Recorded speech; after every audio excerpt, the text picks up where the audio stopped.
everyone, welcome back to my channel. I'm KK. In today's video, I'm gonna share my April 2024 bullet journal setup with you. So before we jump into the new month, let's have a quick flip through the previous months of my bullet journal. For those of you who've been following along this year, you know I've been having this doodle a day section on my monthly covers. Here's a peek at my completed February doodle a day spread, followed by the March one. It's like a calendar, but instead of jotting down plans, I capture daily highlights with doodles to remember those special moments. Since this video was filmed mid-March, the spread is only filled halfway. I'll share the completed version with you maybe in May's bullet journal, so stay tuned. For this month, I'm gonna do something a bit different. So since the beginning of the year, I've had this adorable desk calendar sitting on my desk. It's a page-a-day calendar where I tear off a page each day to review the next day, and there's an inspirational quote on each page. They have many calendars under different themes, and my one is called "Today is going to be a great day." The pages feature various artwork, pretty patterns, and doodlings in vibrant and inspiring colors. I've saved all these pages because they are too pretty to be thrown away, and I hate to waste them. And now I'm going to repurpose them to collage my April bullet journal in a Dutch doll style. I'm actually quite nervous here because it's something different and I'm not entirely sure how it will turn out. Unlike drawings or doodlings, if I'm not sure, I can always practice and adjust. But for this one, I only have one piece of each of these papers, so there's no room for rehearsal. But hey, let's dive in and see how it goes. I've chosen this floral page for the cover because it's the perfect size and the words in the middle can be easily removed to make room for the April title. On the right side, I'll place the A Doodle a Day section. Also, it's quite a completed pattern, so it won't feel random or incomplete. Plus, the completed pattern is easier to handle as a whole page. Typically, I place my cover on the right and the doodle calendars on the left, but this time I'm swapping them because the page on the right side will be cut out to accommodate the Dutch doll style, and if I put the title on this side, it will be too small. So first, I'll just cut out the words in the middle, and I just realized that I don't even have a cutting board, which is surprising considering how much paper collaging and scrapbooking I do. I'll definitely pick one up after this video. Actually, now I realize that I'm not that good with craft knife, so I switched to scissors for a smoother edge. Then I position it on the notebook page and pencil out where the title will go. For the title, I'm using a bold font with rounded corners again, just like most of my previous months, to keep them fun and less serious, which I think complements the colorful theme as well. After the title, I glue the paper on and it just fits perfectly. Next, I added some decorative elements, the different size dots that match the pattern on the paper. So there we go, the cover page is complete. It might look a bit empty in the corners, but I'll start with the weekly layouts and the back cover first, and then I'll come back to see what I have left on the calendar papers and maybe add some more decorations later. So for the weekly layouts, given the Dutch doll style, I'll trim the edges to make it smaller. Each page will be slightly larger to review the page underneath, so that I can see all the pages from the cover. It's essentially adding an extra column to each page.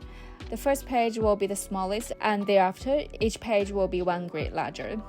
I'll leave a little bookmark tab on the edge and cover both the edge and the tab with these calendar papers. I've chosen this adorable pink page to cover the first one, essentially covering 2 grids of dots on the edge, which is about 1 centimeter. This way, I believe the color will pop better, and the paper will have more surface area for the glue to adhere to, ensuring it stays in place securely. Then I apply some glue to the back using this Sakura dot liner, which is a glue designed in a correction tape shape. It's super easy to use. The glue is in dots and behaves like double-sided tape, making it easy to apply without making the paper wet or causing it to curve or make a big mess. Plus, the glue is quite strong and these are refillable, which is a bonus. And then I draw the lines for the Doodle the Day calendar using pink lines to match the edge cover.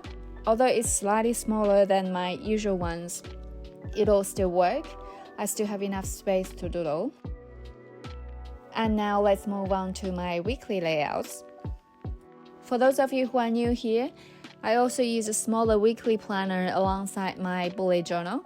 So the smaller weekly planner is for my day-to-day tasks, events and appointments, etc. And my bullet journal is mainly for habit tracking and reflections.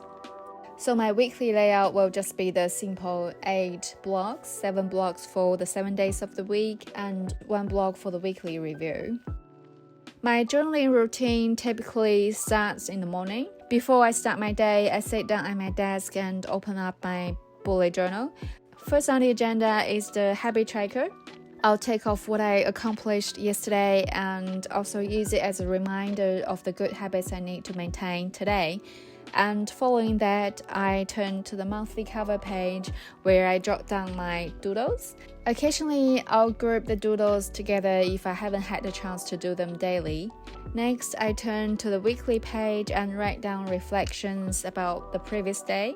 This usually involves noting what I did well, any progress I made towards my goals, new things I've tried, and also areas where I could improve in the future. After that, I open up my weekly planner and put down the tasks I plan to tackle that day. Throughout the day, I rely on my weekly planner to jot down additional tasks and I carry it with me everywhere I go. And at the end of each week, sometimes Sunday night, sometimes Monday morning, I do my weekly review and wrapping up the week in both my bullet journal and my weekly planner. So for the edges of each weekly page, I'm selecting papers with similar style, which is small patterns instead of larger shapes like flowers or animals. They also all have generous blank spaces that I can just cut out and use to cover the edge of each page. To do this, I'm cutting about 2 centimeters of paper and folding it in half. I'll just put some recycled paper underneath so I don't accidentally put glue on my journal page. I've double checked my grid count, so hopefully everything lines up perfectly. I choose 2 markers that match the colors on either side of the page and alternate them to set up the weekly layouts. So the markers I'm using are Tombow dual brush pens and Zebra Mildliners. These are definitely my go-to markers. As for the notebook, I'm using Paperideas A5 dotted notebook. If you're interested in the supplies I'm using, you can find them all on my online stationery store, hedgerockjournals.com. I'll put the links in the description box below. And if you haven't already, make sure to subscribe my channel so you don't miss out on my content. And if you have any theme suggestions, feel free to comment below and let me know. I always love to hear what you guys come up with. I'm really pleased with how this setup is turning out so far. What I want to highlight here is that sometimes you don't need fancy drawings or lots of stickers and washi tapes to make your journal look beautiful. There are countless pretty things all around us, and if you pay attention, you start to notice them, like the cute packaging of products, shopping bags, or even calendars like the one I'm having. There are so many lovely decorations we can utilize, and it's incredibly easy and fun to experiment with them. Not only does it add a unique touch to your journal, but it also captures your personal memories, right? While I completely enjoy drawing and doodling, I also find joy in this month's bullet journal setup, which is quite refreshing and different. I actually have recently fallen in love with press-on nails. As you can see now, these pink nails are actually press-ons that I bought from a local small business here in New Zealand. It's my first time trying press-ons and I'm already in love. I bought 3 sets from them and this is the second set that I'm wearing. I wore the first set for 3 days and then I changed them into these ones I'm wearing now. I didn't have to change. The first set was perfectly fine at the time I removed them. I just wanted to change. And the second set I'm wearing now, it's been a week and still staying very well. I don't typically visit nail salons. I've probably only had gel nails done twice in my entire life. The type where they apply gel and you put your hands under the UV lights. I don't know what it's called exactly now because I think there are so many different type of products now. And what I did in the nail salon was nothing fancy, but I always hated the feeling when I had to remove them. Maybe I didn't do it properly, but my nails felt fragile, soft, and easy to break afterwards. So I mostly stick to painting my nails with just normal nail polish at home, only occasionally whenever I feel like it. I've actually been doing it a bit more since I started making journaling videos, as I find it looks nicer on camera. However, traditional nail polish tends to crack and chip just after a few days, whereas these press-on nails look fantastic and were incredibly easy to apply. I don't need to wait until it's dry and so scared of touching anyway. It's been a week and they're still going strong, and I'm curious to see how my real nails are after removal.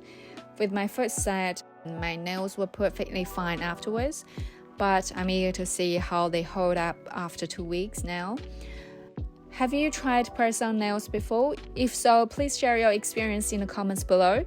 Also, if you have any recommendations for shops to purchase them, I'd love to hear about them. I'm kind of obsessed now. If my nails are still in good condition after 2 weeks, I might just stick with press-on nails from now on. After all the weekly layouts, the back side of the last page will be my monthly review. I don't want to leave the last page blank, so I'm going to choose some pretty pages again and create a collage here. I'll cut this piece and place some on the top and the flowers at the bottom of my page, along with a bigger flower to complement it. I'm drawn to the message on this page, do what makes you happy. And also the lime green colors fit the vibe perfectly, so I'll just cut it into a wavy shape and put the flower on top of this page.